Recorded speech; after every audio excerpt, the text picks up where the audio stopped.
آقا این سنگین ترین پنینی ایرانه. شما رو دعوت میکنم به دیدن سنگین ترین پنینی ایران به وزن 1 کیلو. هیچ میدونی این پنینی سنگین رو برات رایگان اینجا درست میکنن؟ یه کار خیلی باحال میخوام تو فروشگاه ای تو پلاس براتون انجام بدم. با تمام ژامبونایی که تو ویدیوهای قبلتون نشون دادیم که برشش زدیم، میخوایم سنگین ترین پنینی ایران رو به صورت کاملا رایگان براتون درست کنیم. نه فقط این ژامبونا، هر کدوم از این مدل ژامبونا رو که مد نظرتون باشه، گوش باشه، مرغ باشه، پنیر باشه، مارتا باشه، لیونر باشه، هر کدومش که بخواین اینجا از 100 گرم تا 10 کیلو میتونید سفارش بدین. نون و پنیرشو میگیرید به صورت کاملا رایگان و به سبک کف خیابونای استانبول همینجا براتون پنیر درست میکنن. مثل این مارتایی که من سفارش دادم، گفتم با مارتا واسه پنیر بزن عشق کنم، اون خفنا بشه واسه آدم با کلاسا. ما با این خیلی بیشتر حال میکنیم. نونای تو پلاس واسه پنینیش یه نونه خیلی خاصه، یه جوری تقریبا مستطیلی پهنه. چقدر نوناتون باحاله. چی بگو دیگه، میخندی به من؟ اول مارتای منو میخواد بزنه ولی قبلش باید پنیر بزنه. پنیر وصل شده است دیگه آرتین. همش وصل شده است از قبل 100 گرم 100 گرم. ایول. میزان پنیرش هم دست خود مشتریه دیگه، هر چقدر که بخواد. بله، بخوای میتونم ورقه‌ای هم برات میکس کنم. انگودا یا چدار ورقه‌ای. ایول. میزان ژامبونش هم دست خودشه دیگه، هر چی اینجا بگیرن همون رو واسهشون پنیر درست می‌کنی دیگه. الان باید میگفتی آره. آره. آفرین. آره. اینم از پنیر آخرش. بریم که بذاریم آماده شه. این پختش کاملا رایگانه. حالا با این ژامبونایی که اسلایس شد واسه ما پنینی بزن. ترکیب 7-10 مدل ژامبونه، هر چی هست بزن ببینیم چی در میاد. سنگین.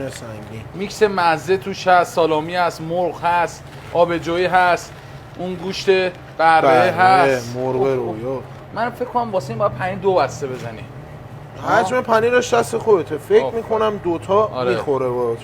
گوشته مرغه چه شبه. یه لو دیگه پنیر بسته میشه درش؟ میبندی. تو ببندت خوبه. یه کوچولو هم آبجویی.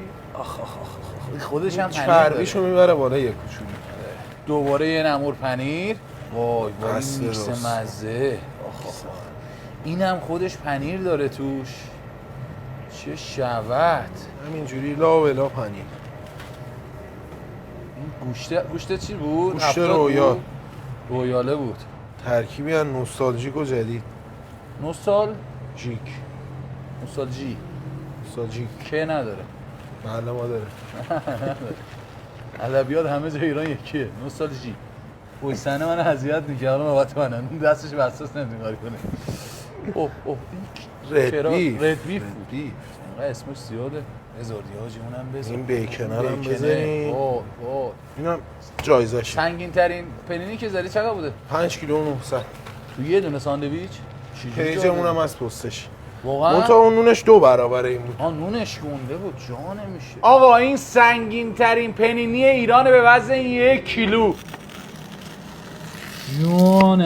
جان کیا تا حالا پنینی خوردن؟ اینم از پنینی مارتامون که آماده شد تو فروشگاه ای تو پلاس.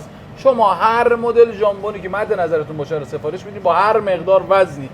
یه نونو یه بسته پنیر ازشون میگیریم به صورت کاملا رایگان براتون اینجا درست میکنن. خیلی این آیتم اینجا طرفدار پیدا کرده، خیلی از مشتریاشون مثل این آقا پسر گل فقط میان یه پنینی میگیرن میرن. اوکی راضی؟ خدایی حال میده ساندویچش؟ هر مقداری که خود ژامبونشو بخوای سفارش میدی واسط میزنن.